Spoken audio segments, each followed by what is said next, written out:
How's it, guys? Welcome to episode 4 of the Corona Golf Show, or all the way in my garage here in Harold's Bay. It's a rainy day outside. Luckily, we can still teach golf. In today's episode, we're going to discuss how to strike the ball properly. Okay, so we're going to kind of just go into depth about the perception of impact, what people believe and what they think you need to do to hit the ball up in the air and what actually happens. So just by changing the perception, we're going to change the way you kind of control your body as well. So I always believe that the brain is really the engine, and that really kind of gives the body the signals of what to do. So if you have a misperception of what really needs to happen to hit the golf ball and to strike it properly, then what's going to happen is then the body's going to react to that bad perception. So what we want to do is we really want to just kind of understand what really happens when we strike the golf ball. I'm going to give you guys a couple of quick tips to do at home, or whenever you get back at the range. If you've got a net, you can practice it over there. And then hopefully your striking will improve. I think if you kind of understand what happens better, then I think you can really train better as well, and you can coordinate your body in a better way. So first off, we're going to talk just quickly about how the club really actually approaches the golf club.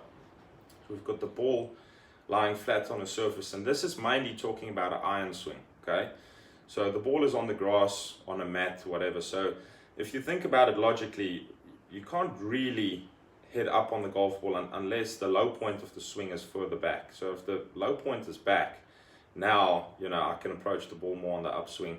But with the iron, you're pretty much just gonna kind of hit the shot fat. So what we got to understand is that the leading edge of the club is going to hit the ball just below the equator of the golf ball.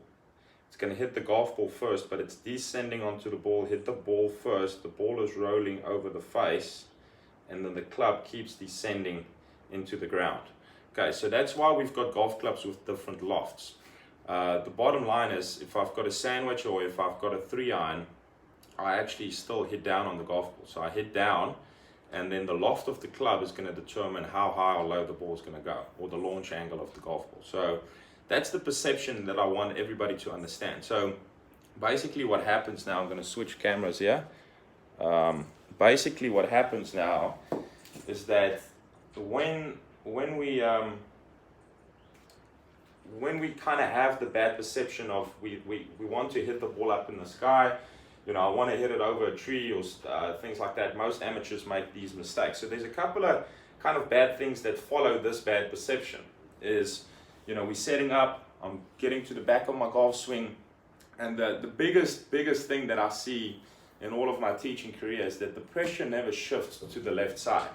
What happens is the pressure stays at the back. People throw the club, they cast it, and they're trying to kind of help the ball up into the sky. There's a couple of main things that it causes. It gives you an out to in swing path. People hit way behind the ball. They strike it badly. So it's directional and strike issues. What we need to understand is that, again, like I just explained, is the pressure needs to go from the right side all the way to the left. The club needs to stay high, and then we need to descend and hit down on the golf ball. Okay, so what I always do, what I tell all my kids, and actually for all amateurs and beginner golfers when they come to me for a golf lesson, what I do is I tell them, I said, okay, look, we're going to set up grip, stance, posture, basics. We kind of go through that on lesson 1. And then at the end of the lesson, we try to create just some sort of good motion to try to make them feel how the force and the energy and everything is actually working towards the target. So I just tell them, we're going to make just a swing. We're not going to think of the plane or anything. We're going to make a backswing. Feel like the pressure goes to the back, almost like Nicholas and them did in the all days. Pressure's on the right side. We push off the right side, and we finish through onto the toe. It's one of the first things I actually learned as a golf coach, and one of the most effective things I've ever taught people is really just, kids, adults, I tell them to make sure that your chest is pointing to the target. All the pressure is off the right side. You should be able to tap your toe like this. Then you know you've transferred your weight to the left side, your pressure. Okay, so that's the most important thing. There's a coordination thing that kind of goes along with this, and that's kind of the hitting point, I call it. So when do I actually start releasing the club or hitting the golf ball? So I can transfer my weight to the left, but then also if I start hitting too early, throwing the golf club, my low point's also going to be at the back of the swing. So that, what I do is you kind of create a coordination perspective at the golf ball. I just kind of want to switch this so that I can see if anybody checks in. So what you do is you grab a golf towel, anything you've got there at home, grab the towel, just put it at the back of the ball, about a couple of inches behind the ball. Okay, I put the ball 2 inches in front of it, and it actually looks like the towel is very far away from the ball, but it's not. So what the goal is now is you want to set up, take your stance and posture, and you want to make sure you don't hit the back. You don't want to actually clip the towel. You don't want to touch the towel at all. Okay, so you're going to set up, good posture. I need to try to hit the ball first. My club's actually only going to bottom out the head of the ball, but I don't want to touch the towel on the way through.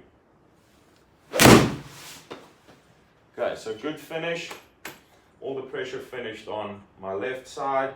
I rotated and I didn't touch the towel. You can actually tell I've got a trained ear, but you'll immediately feel when you try this, you're going to strike the golf ball first. And that's the important thing, is you want to make sure we hit the golf ball first, then the ground. So very simple drill, very effective drill. I think it's quite cool. Put the towel down, a couple of inches in front. Take your stance. So my eyes are looking, trying to hit the ground or brush the mat ahead of the ball.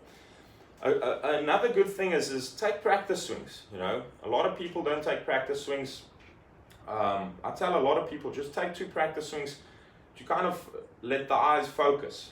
So I'm setting up just in front of the ball. I've got everything set up, and I'm trying to brush the mat at the particular point where I want the club to bottom out. So I'm setting up. I imagine the ball is there, and I'm trying to brush the mat just ahead of it. Again, I watch it. Okay, so I can see I'm going to hit the golf ball first when I do that. So then I step into the ball, and I try to apply the same thing. Miss the mat, brush the mat.